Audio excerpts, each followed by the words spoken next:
உறவுகள் அனைவருக்கும் அன்பான வணக்கங்க. ரம்யா வீட்டுக்கு இப்போ நம்ம விஜய் தலைவர் போயிடுறாருங்க. போயிட்டு நல்லபடியாக அந்த பிள்ளை தண்ணி கொடுக்குது, சாப்பிட என்ன வேணுமான்னு கேட்குது. எல்லாம் வேணாம் அப்படின்னு சொல்லிட்டு தண்ணியை வாங்கி குடிக்கிறாங்க. குடித்ததுக்கப்புறம் சொல்லுங்கள், என் வீட்டுக்கு நீங்கள் வந்தது எனக்கு ரொம்ப சந்தோஷம் அப்படின்னு ரம்யா சொல்ல, அதுக்கு தலைவர் நினைக்கிறாரு, உனக்கு வேணா சந்தோஷம் எனக்கு இருக்குதே அப்படின்னு சொல்லிட்டு, இல்லைம்மா உங்ககிட்ட ஒரு முக்கியமான விஷயம் பேசணும் அப்படிங்கிற அவங்க வீட்டிலேருந்து வெளியில் போன அவங்க அம்மா அப்பா அவங்க பையன் எல்லோரும் வந்துடுறாங்க. எல்லோரும் வந்ததுக்கப்புறம், வாங்க தம்பி வாங்க வாங்க வாங்க, உங்களை பற்றி சொல்லிகிட்டே இருந்தா. வாடி, தம்பிக்கு ஏதாவது சாப்பிட கொடுத்தியா, குடிக்க கொடுத்தியா?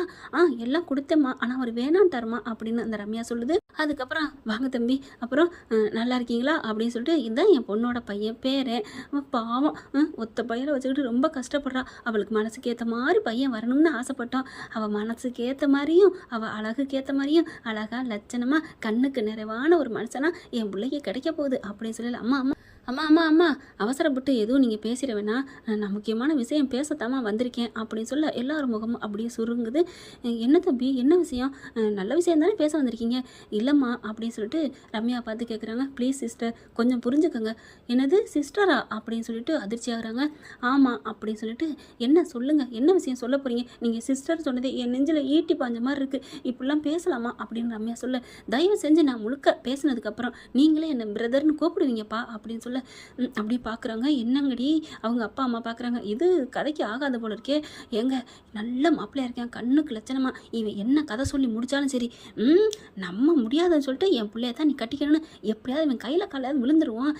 என்ன அப்படி கதை சொல்ல போகிறான்னு கேட்போம். சரிங்க தம்பி, சொல்லுங்க தம்பி அப்படிங்கிறாங்க. நான் ஒரு காலத்தில் ஒரு பொண்ணை லவ் பண்ணுங்க. அந்த பொண்ணு நானும் இல்லவே இல்லை, நாங்கள் 2 பேரும் பிரிஞ்சா வாழ்க்கையே இல்லை அப்படிங்கிற அளவுக்கு உலகத்திலே இல்லாத அளவுக்கு நாங்கள் லவ் பண்ணோம். ஆனால் விதி பிரிச்சிருச்சுங்க. எங்கள் வீட்டில் சித்தப்பாங்கிறவர் அந்த பிள்ளைய ஊரை விட்டே அனுப்பிட்டாரு. என்னையும் ஒரு பைத்தியம் முடிச்ச மாதிரி ஆக்கி வச்சுட்டாரு. கடைசியாக வேறு வழி இல்லாமல் அவள் என்னானா ஏதானான்னு தெரியாமல் ஒரு 4-5 வருஷம் அப்படியே ஒரு பைத்தியம் முடிச்சு அலைஞ்சு திரிஞ்சேன். முரடனா மூர்க்கனா, தாத்தா பாட்டி என்னை எடுத்து வளர்த்தாங்க, அப்பா அம்மா இல்லை. அதனால தாத்தா பாட்டிக்கு நான் கட்டுப்பட்டு இருந்தேன். கடைசியில் எப்படியாவது கல்யாணம் பண்ணுன்னு பிடுங்கி எடுத்தாங்க. எனக்கு கல்யாண வாழ்க்கையே இல்லை. ஏன்னா நான் விரும்பின பொண்ணு இல்லை, அவள் என்ன ஆனான்னு தெரியல. அப்புறம் எப்படிங்க நான் கல்யாணம் பண்ண முடியும்? அச்சோச்சோ பாவமே. அப்புறம் தம்பி அப்படின்னு கதை கேட்க ரம்யாவும் ஆர்வமாக கேட்குது. பரவாயில்லையே உங்கள் காதல் கதை அப்படின்னு சொல்ல, இது முதல் காதலுங்க, 2வது காதல்னு ஒன்று இருக்குது. என்னது 2 காதலா அப்படின்னு அவங்க அப்பா கேட்க, அவங்க அம்மா உடனே, தம்பி இருக்க அளவுக்கு 2 காதல்னு 200 காதல் கூட காதலிக்கலாம் அப்படின்னு சொன்னா, அது என்னம்மா நீ சரிதாண்டி அப்படின்னு சொல்லிட்டு, சொல்லுங்க தம்பி அப்புறம் என்னாச்சு அப்படின்னு சொல்ல, அப்படி தாங்க ஒரு காலம் போயிட்டே இருந்துச்சு. சித்தம் போனால் சிவம் போக்குன்னு சொல்லுவாங்க இல்லையா, அந்த மாதிரி போயிட்டு இருந்தேன். அப்போ தான் ஒரு தேவதை, ஒரு ஏஞ்சல் என்னை நோக்கி வந்தா. அவள் என் வீட்டுக்கு தான் வாடகைக்கு வந்தா. ஆனால் அவளை ஃபஸ்ட்டு பார்க்கல, அவளை நான் அப்படியே ஒரு புழுவை பார்க்குற மாதிரி தான் பார்த்தேன். அவள் என்னை பார்த்து ஒரு பயத்தில் தான் பார்த்தா. அதுக்கப்புறம் நாட்கள் போக போக போக அவளை நான் ரொம்ப டார்ச்சர் தான் பண்ணினேன். கடைசியாக அவளுக்கு வீட்டில் அவள் தங்கச்சிக்கு ஆப்ரேஷனுக்கு பணம் தேவைப்பட்டுச்சு. அப்போ என்கிட்ட வந்து கேட்டா, கடனாக தான் கேட்டா. ஆனால் நான் அவளுக்கு நல்ல மனசில் இருந்தால் கடனாக கொடுத்துருக்கணும், இல்லையா ஒரு சும்மா வச்சுக்கோ அப்படின்னா கொடுத்துருக்கணும். அதுவும் இல்லையா என்கிட்ட காசு இல்லை அப்படின்னா சொல்லியிருக்கணும். ஆனால் அதெல்லாம் விட்டுவிட்டு நான் பண்ண பாவம் இருக்கே அப்படின்னு சொல்ல, என்ன பண்ணீங்க சார் அப்படின்னு கேட்க, என்ன தம்பி பண்ணீங்க எல்லாரும் உச்சிக்குட்டி கேட்க, அதுதாங்க யாருமே பண்ணாத கதை பண்ணிவிட்டேங்க. என்ன அப்படின்னு கேட்க, பணம் தர்றேன், எங்கள் தாத்தா பாட்டி என்னை கல்யாணம் பண்ணிக்கன்னு சொல்கிறாங்க, அதனால 1 வருஷத்துக்கு அக்ரிமெண்ட் போட்டுக்கோமா, நீ என்னை கல்யாணம் பண்ணிக்கிறியா, அந்த பணம் எனக்கு திருப்பி தர வேணாம் அப்படின்னு அந்த பிள்ளைகிட்ட கொக்கி போட்டேங்க. அடப்பாவி, இப்படி இல்லாமல் கேட்பியே, நீங்கள் பணக்காரனா அப்படி இல்லாமல் கேட்கணும் அப்படின்னு அந்த அம்மா சொல்ல, என்னம்மா சொல்கிறத கேளுங்க, நான் ஏதோ தெரியாமல் அப்போ நான் மூர்க்கனாக இருந்தேம்மா. அப்போ அந்த பொண்ணு வேறு வழி இல்லாமல் வேணான்னு சொல்லிட்டு போயிட்டா. ஆனால் அந்த தங்கச்சி ஆப்ரேஷனுக்காண்டி வந்து கெஞ்சிக்கிட்டே இருந்தா, பாவமாகவும் இருந்துச்சு. அதுக்கு மேலே ஒன்றும் பண்ண முடியாது, வேணா காசை வேணான்ட்டு போயிருங்க அப்படின்னு ஆச்சு. அப்படியே ஸ்ட்ரிக்டாக சொல்லிட்டேம்மா. பாவமா அந்த பொண்ணு வேறு வழியே இல்லாமல் சரின்னு சொல்லி காசை வாங்கி கையெழுத்தை போட்டு கல்யாணமும் பண்ணணுமா. இருங்க இது பிரியமானவளை படம் பார்த்த மாதிரிலாம் இருக்குது அப்படின்னு சொல்ல, டேய் சும்மா இருடா அப்படின்னு அந்த பையலை அடக்குது. பாட்டி நான் நேற்று அந்த படம் பார்த்தேன், டேய் சும்மா இரு அப்படின்னு சொல்லி அடக்குறாங்க. அதுக்கப்புறம் பார்த்தீங்கன்னா முதல் ராத்திரி அந்த பிள்ளைய கதவு தள்ளி வெளியில் பிடிச்சி தள்ளி கதவை சாத்தினேங்க, என் ரூமுக்குள்ளே யாரும் வரக்கூடாதுன்ட்டு. ஆனால் அதே வாய், அதே எண்ணம், அதே சிந்தனை என் ரூமுக்குள்ளே அவளை தவிர வேறு யாரும் வரக்கூடாது அப்படிங்கிற அளவுக்கு ஆகிப்போச்சு. இப்போ அவள் கூட வருவாளா வரமாட்டாளாங்கிற எண்ணமும் தலைகீழ மாறி போச்சுமா. அப்புறம் அப்படின்னு சொல்ல, அதுக்கப்புறம் ரொம்ப லென்த்தாக போவேனா கதையை முடிச்சிருவோம். எல்லா கதையும் சொல்லி முடிச்சிடுறாரு. அப்படியே உட்காடுறாங்க. அப்போது இந்த பொண்ணு உங்கள் பொண்டாட்டியா அப்படின்னு சொல்ல, ஆமாம் அப்படின்னு ரம்யா பார்த்து சொல்கிறாரு. அவங்க தான் உங்களுக்கு பொண்ணு பார்க்குறாங்களா? ஆமாம் ரம்யா, இப்போ சொல்லுங்கள், அப்போ அவங்களுக்கு மாப்பிள்ளை பார்க்குறது அதான் கால கொடுமனைங்கிறது அப்படிங்கிறாரு விஜய். 5 வருஷம் கிட்டத்தட்ட 5 வருஷம் என் பொண்டாட்டியை பிரிஞ்சு அவள் இல்லைன்னு நினச்சி நான் எப்படி வாழ்ந்தேன்னு எனக்கே தெரியாது. ஆனால் என் புள்ள இருந்ததுனால நான் வாழ்ந்துட்டேங்க. அவள் எந்த நினைவுமே இல்லாமல் ஏதோ ஒரு மூலையில் நான் ஏதோ ஒரு மூலையில் எப்படி நான் வாழ்ந்தேன், எப்படி அவளை விட்டுட்டு அவள் எங்கேயோ இருக்கிறாங்கிற உணர்வு எனக்கு தெரிஞ்சிருக்க வேணாமா? அதை மறந்துட்டு நானும் வாழ்ந்துட்டேன். அவள் சுத்தமாக தன்னையே மறந்துட்டு இருக்கிறா. இப்படி இருக்கல நான் எப்படிங்க வாழ முடியும்? அவளை பார்த்ததுக்கப்புறம் எனக்கு எப்படி இருந்துச்சு தெரியுமா?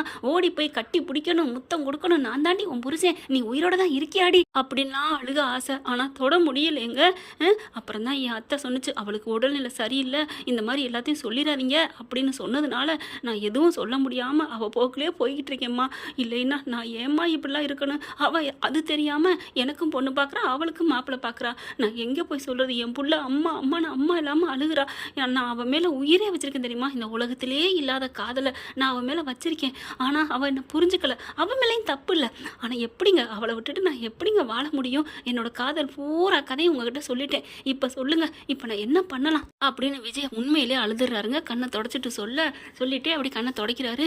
அண்ணா நீங்கள் கவலைப்படாதீங்கண்ணா, கண்டிப்பாக காவேரி உங்களுக்கு சேருவாங்க. அந்த கடவுள் உங்களுக்கு போட்ட முடிச்சு எங்கேயோ இருந்து நீங்கள் மறுபடியும் ஏன் ஒன்று சேரணும்? அதனால நான் சொல்கிறேன், இந்த ரம்யா சொன்னால் கண்டிப்பாக நடக்கும். அவங்க உங்களுக்கு தான் அண்ணா, நீங்கள் கவலைப்படாதீங்க அண்ணா அப்படின்னு சொல்ல அப்படியே பார்க்குறாங்க. ஆமாம் தம்பி, உங்களுக்கு அந்த காவேரியை ஒன்று சேருவீங்க அப்படின்னு சொல்ல அப்படியே ரொம்ப சந்தோஷம். அம்மா ரம்யா உனக்கு எதுவும் வருத்தம் இல்லையே? அண்ணா நான் தான் அண்ணான்னு சொல்லிட்டேனே, அதை விட உங்களுக்கு என்ன அப்படின்னு சொல்ல நான் சொன்னேன்ல அப்படிங்கிறாரு. ஆமாண்ணா நீங்கள் சொன்னதுக்கப்புறம் தான், அந்த கதையை கேட்டதுக்கப்புறம் தான் எனக்கே புரியுது. பாவம் இல்லை அவங்களும். நீங்களும் எவ்வளோ, அவங்களாவது ஓரளவுக்கு தான் பாவம்னு சொல்லலாம், ஏன்னா சுயநினைவு எதுவுமே இல்லை. ஆனால் நீங்கள் எல்லாம் தெரிஞ்சும் கண்ணெதிரே கட்டின பொண்டாட்டி இருந்தோம். உங்கள் குடும்பம் யாருக்கும் வரக்கூடாதுண்ணா, அதனால தாம்மா நானும் தவிக்கிறேன், விட்டு விலகவும் முடியல போகவும் முடியலைங்கிற மாதிரி. ஆனால் அத்தை எனக்கு ஒத்தாசை இருக்காங்க அப்படின்னு சொல்கிறாங்க. சரிண்ணா இப்போ அடுத்து என்ன பண்ணலாம் அப்படின்னு சொல்ல, என்ன பண்ணலாமா அதுக்கு தாம்மா உங்ககிட்ட வந்திருக்கேன் சொல்லுங்க அப்படின்னு சொல்ல, அவருக்கு ஒரு கொஞ்சம் இது இருக்குமா, ஆணவங்கிறது. ஆணவன்னு சொல்கிறத விட ஈகோன்னு சொல்ல வேணாம், அதாவது கொஞ்சம் ஒரு பொசசிவ் இருக்குது. டக்குன்னு நமக்கு வேண்டுனது யாராவது எடுத்துட்டா ஐயோ அப்படின்னு ஒரு ஆர்வம் எல்லாருக்குமே வரும் இல்லையா? ஆமாண்ணா அப்படின்னு சொல்ல, அப்பா நீ நானும் கல்யாணம் பண்ணிக்க போகிறோம் அப்படின்னு தெரிஞ்சா நீ என் மேலே அவ்வளோ சாரிம்மா உன்னை நீவான்னு சொல்லலாமா? தாராளமாக சொல்லுண்ணா, நான் சின்ன பிள்ளை, நான் சொல்லுங்கண்ணா அப்படின்னு சொல்ல, ஓகேம்மா அப்புறம் இன்னொன்றுமா, அவன் முன்னாடி என்ன அண்ணான்னு சொல்லிடாத அப்படின்னு சொல்ல, பரவாயில்ல சொன்னாலும் மாற்றிக்கலாம். என்னம்மா சொல்கிறேன்? என்னன்னா ஐயர் வீட்லலாம் கல்யாணம் பண்ணிக்க போகிறோம், கல்யாணம் பண்ண ஆத்துக்கார அண்ணான்னு தானே சொல்லுவாங்க, எங்களில் அப்படி தான் கூப்பிட்றது பழக்கம் வழக்கம் அப்படின்னு சொல்லிட்டு போகிறேன்னா நீங்கள் ஏன் கவலைப்படுறீங்க அப்படின்னு சொல்கிறாங்க. ரொம்ப தேங்க்ஸ்மா அப்படின்னு சொல்லிட்டு, இப்போ என்ன பண்ணலாம் அடுத்து சொல்லுங்கள் அப்படிங்கிறாங்க. அதாம்மா உனக்கு எனக்கும் கல்யாணம் சொல்லி அச்சடிச்சிருவோம், போட்டுருவோம், பத்திரிக்கை அடிச்சிருவோம், எல்லாம் பண்ணுவோம். அவள் முன்னாடி நம்ம 2 பேரும் அவ்வளோ அழகா நீ என்னை புகழ்ந்து தள்ளிக்கிட்டே இருக்கணும், நானும் உனக்கா எல்லாம் பண்ணுறது மாதிரி இருக்கணும். அப்போ அவளாவே இருங்க எனக்கு புரியுது அப்படின்னு அந்த பொண்ணோட அப்பா என்ன பண்ணுறாரு, என்ன பண்ண போகிறீங்க? அந்த பிள்ளையா ஓடி வந்து, ஏய் எந்திரடி, என் புருஷன்டி அவர், நான் தாண்டி தாலி கட்டினவ, நான் அவரோட நான் தாண்டி வாழ்வேன், எப்படி உனக்கு திமிரு இருந்தா என் புருஷன் பக்கத்தில் உட்காருவியா அப்படின்னு தூக்கி எறிவாங்களே படத்துக்கள்லாம், அந்த மாதிரி என் பொண்ணை தூக்கி எறிஞ்சிட்டு அந்த பிள்ளை வந்து உட்காரும். அப்படித்தானே விஜய் அப்படின்னு சொல்ல, உடனே விஜய் என்ன பண்ணுறாரு, நீங்கள் சொல்கிறதுல பாதி கரெக்டு தான் சார், ஆனால் ஏன் விஜய் ஏன் புருஷன் அவனால் சொல்ல முடியாது, ஏன்னா அவளுக்கு நினைவு உடனே வராதே, வந்தால் சந்தோஷம், அப்படி வந்துட்டா நீங்கள் சொன்னது முழுக்க கரெக்டாகும் இல்லையா? அவள் மனசில் இருக்க ஆசையாவது வரணும், எனக்கு அவரை பிடிச்சிருக்கு, என்னை கட்டிக்கங்க, அவளை விட்டுருங்க அப்படின்னு ஏதாவது சொல்லணும். அதுதான் என்னோட வேண்டுதல், என்னோட குறிக்கோள் அப்படின்னு சொல்ல, கவலைப்படாதீங்க தம்பி, நாங்கள் எல்லாரும் ஒத்துழைக்கிறோம். அப்புறம் கல்யாணம் வரைக்கும் மேடை வரைக்கும் வந்து ஏதாவது ஆகும்னு நாங்கள் எங்கே நினைக்க போகிறோம்? கல்யாணத்துக்கு வர்ற விருந்தாளி மாதிரி நாங்கள் நினச்சிக்கிறோம். கொஞ்ச நேரம் சேரில் உட்காரக்கு பதில் மனமேடையில் என் பொண்ணு உட்கார போகுது, அவ்வளோதான். அவளுக்கு மட்டும் காமிக்கிற மாதிரி ஒரு பத்திரிக்கை அடிப்போம், எப்படி ஓகேவா அப்படின்னு சொல்ல, ஓகே அப்படின்னு சொல்லி டீல் பேசிக்கிறாங்க. இந்த பொண்ணு கொஞ்சம் ஒரு மாதிரி ஏக்கமாக பார்க்குது.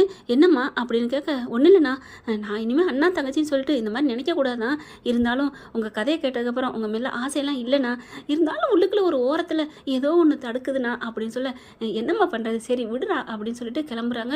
இன்னைக்கு இருக்குது அவளுக்கு அப்படின்னு வீட்டுக்கு போயிட்டு சாரதாட்ட போய் எல்லாத்தையும் சொல்கிறாங்க. மாப்பிள்ளை சூப்பர் மாப்பிள்ளை, அப்போ என்ன பண்ண போகிறீங்க?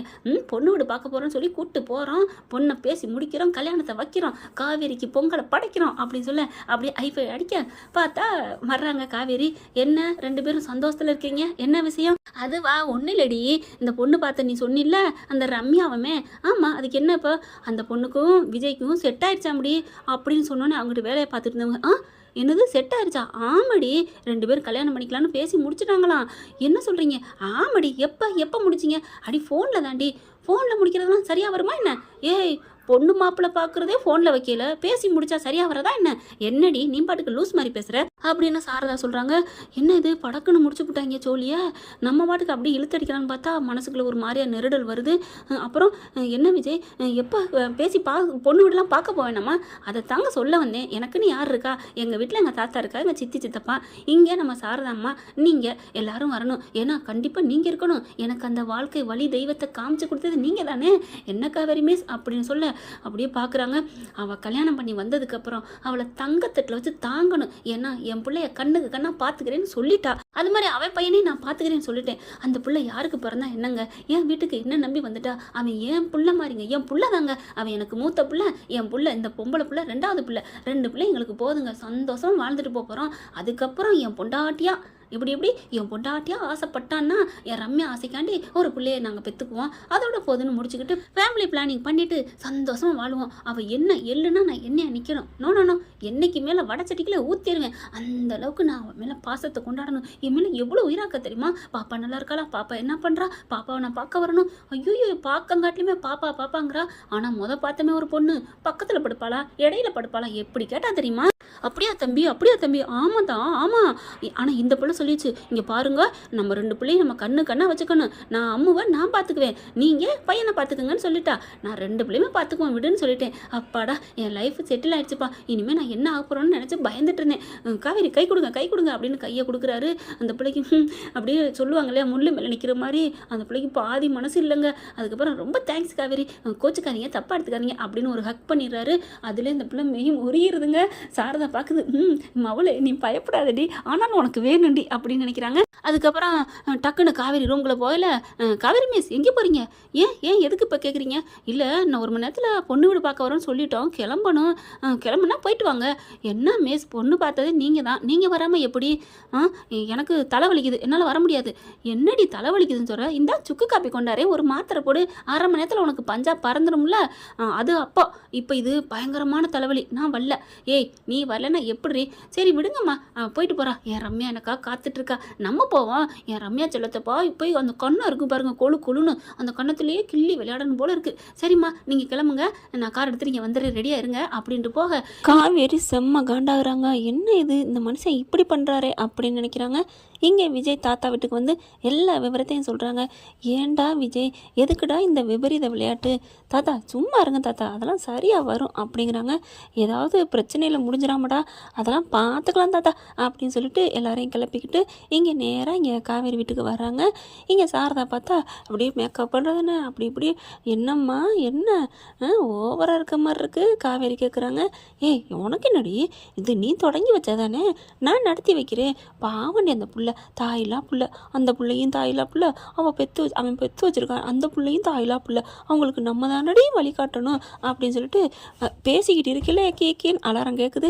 ஐயோ வந்துட்டாரு தம்பி அப்படின்னு சொல்லிட்டு வேகமாக வராங்க. சரிடி காவேரி, வீட்டை பூட்டிக்கிட்டு இருந்துக்கோ, நீ தான் வரலன்னுட்டிய அப்படின்னு சொல்லிட்டு சாரதா இறங்குறாங்க. பார்த்தா ஒரு பாவம், சரி கூப்பிடுவோம், தனியாக இருப்பாளே நம்ம புள்ள அப்படின்னு ஒரு வார்த்தைக்கு ஒரு பேச்சுக்காக அதை கூப்பிடுதான். சண்டாளி அப்படின்னு சொல்லிட்டு பார்த்தா உள்ளுக்கு போயிட்டு அவங்களும் மேக்கப் பண்ணிட்டு தான் இருக்கிறாங்க. வெளியில் வந்து தான் அந்த பேச்சு பூரா நடக்குது. காவேரி சாரதா பார்க்குறாங்க. என்னடி மேக்கப்லாம் பக்காவாக இருக்குது, நான் சும்மா ஜஸ்ட்டு ஒரு க்ரீம் தடவுனேன் அவ்வளோதான், தலை செய்வேனே அவ்வளோதான், நம்பிட்டேன் அப்படின்னு சொல்லிட்டு தான் பேசிக்கிட்டு இருக்கையில் விஜய் வராங்க, இறங்கி போகிறாங்க. இங்கே நம்ம காவேரியும் வந்து முதல்ல நிற்கிறாங்க. காவேரி சாரதா அப்படி திரும்புகிறாங்க. பார்த்தா காவேரி விஜயும் பார்க்குறாங்க. வாவ், நம்ம பொண்டாட்டி தேவதை மாதிரி வந்து நிற்கிறாளே, வாவ் அப்படின்னு பார்க்க இங்கே சாரதா அப்புறம் தாங்க திரும்புகிறாங்க. என்ன நம்ம பையன் மாப்பிள்ளை யாரை பார்க்குறாருன்னு திரும்பினா காவேரி, என்னடி எப்போ இவ கிளம்புனா? என்ன காவேரி வழி அனுப்ப வந்து நிற்கிறியா அப்படின்னு சாரதா கேட்க, வழி அனுப்பலாம் வரல, வீடு பூட்டியாச்சு பாரு அப்படின்னு சொல்ல, ஆமாடி நீ இங்கே போகிற, நாங்கள் இந்த மாதிரி பொண்ணு பார்க்க போகிறோம், நீ எங்கம்மா அப்படின்னு ஒன்றும் தெரியாத மாதிரி சாரதா கேட்க, உடனே காவேரி இருந்துட்டு, நல்லா நடிக்காதம்மா, நான் எங்கேயும் போகலைன்னு உனக்கு தெரியும். ஏன் உண்மையிலே சத்தியமாடி, நீ எங்கடி சொல்லம் போகிற? நீ எங்கே போறியோ அங்கே தான்மா நானும் வர்றேன். ஓ பொண்ணு பார்க்க வர்றியா? ஆமாம்மா. என்னமோ வல்லன்னு சொன்னேன் அப்படின்னு சொல்ல, அப்படி தான் சொல்லுவேன், நீ மட்டும் செய்ய மாட்டேன் அப்படின்னு சொல்கிற விஷயத்த செய்ய மாட்டியா, செஞ்சிருவில்ல, அந்த மாதிரி நினச்சிக்கோ, உனக்கிட்ட என்ன பேச்சு, தள்ளு நான் போகிறேன் அப்படின்னு சொல்லிட்டு முன்னாடி வேகமாக போய் உட்கார, வாடி வா, நீ வருவேன் தானே, முன் சீட்டை அப்படியே காலி பண்ணி வச்சுருக்கேன். அப்படியே காவேரி வர வேகமாக இவர் என்ன பண்ணுறாரு, அச்சோ கதவை திறந்து விடக்கூடாதே, வேகமாக அப்புறம் நம்ம அதாவது ஏங்கிக்கிட்டு இருக்க மாதிரி நினப்பா அப்படின்னு கண்ணாடி மட்டும் திறந்துட்டு, மேடம் என்ன மேடம் எங்கே வர்றீங்க அப்படின்னு சொல்ல, நானும் உங்கள் கூட தான். அச்சோ இடம் இருக்காது போல இருக்கே, என்னது இடம் இருக்காதா, என்னம்மா அப்படின்னு சாரதா பார்க்க, சாரதா உடனே விஜய் பார்த்து, தம்பி சும்மா இருங்க, அவன் வரட்டும், நம்ம பிளானிங்கே அவன் வந்தால் தானே சக்ஸஸ் ஆகும். ஓ நான் விளையாடுறேன்னு நினச்சிட்டு ரொம்ப பண்ணிட்டனோ, சாரி அத்தை அப்படின்ட்டு, காவேரி மிஸ் அப்படின்னு சொல்ல, காவேரி என்ன பண்ணுறாங்க, நீங்களாம் இப்படிலாம் பேசிட்டா நான் வராமல் போயிடுவேன் நினச்சிங்களா, அதெல்லாம் முடியாது, நான் வருவேன்டி அப்படின்னு கேட்காமலே கதவை திறந்துட்டு முன்னாடி வந்து உட்காந்து அப்படின்னு திரும்பிக்கிறாங்க. அப்பா காலத்து சுளுக்கிக்க போகுது அப்படின்னு சொல்லிட்டு வண்டி எடுக்கிறாங்க. மாமியாலும் மருமையின்னு ஒரு முடிவில் தாங்க இருக்காங்க. ஓகே ஃப்ரெண்ட், இதன் தொடர்ச்சி அடுத்த பகுதியில் பார்க்கலாம். இந்த பதிவு உங்களுக்கு பிடிச்சிருந்துச்சுன்னா வழக்கம் போல் ஐ லவ் காவேரி குட்டிமா அப்படின்னு போட்டுருங்க. சீக்கிரமே காவேரியும் விஜயும் காதல் மழையில நனையணும் அப்படின்னு காமெண்ட்ஸில் சொல்லுங்க ஃப்ரெண்ட்ஸ். தேங்க்யூ. இந்த வீடியோ உங்களுக்கு பிடிச்சிருந்தா தயவு செய்து லைக் பண்ணுங்க. இன்னும் அப்டேட்ஸ்க்காக சேனலை சப்ஸ்கிரைப் பண்ண மறக்காதீங்க. நம்ம கிட்ட இருக்க எல்லா சேனல்ஸோட லேட்டஸ்ட் வீடியோ அப்டேட்ஸ்க்காக மேல ரைட் சைடுல காட்டுற லிங்கை கிளிக் பண்ணி வாட்ஸ்அப் குரூப்ல ஜாயின் பண்ணுங்க. உங்களிடம் விடைபெறுவது நான் உங்கள் மெஹர்.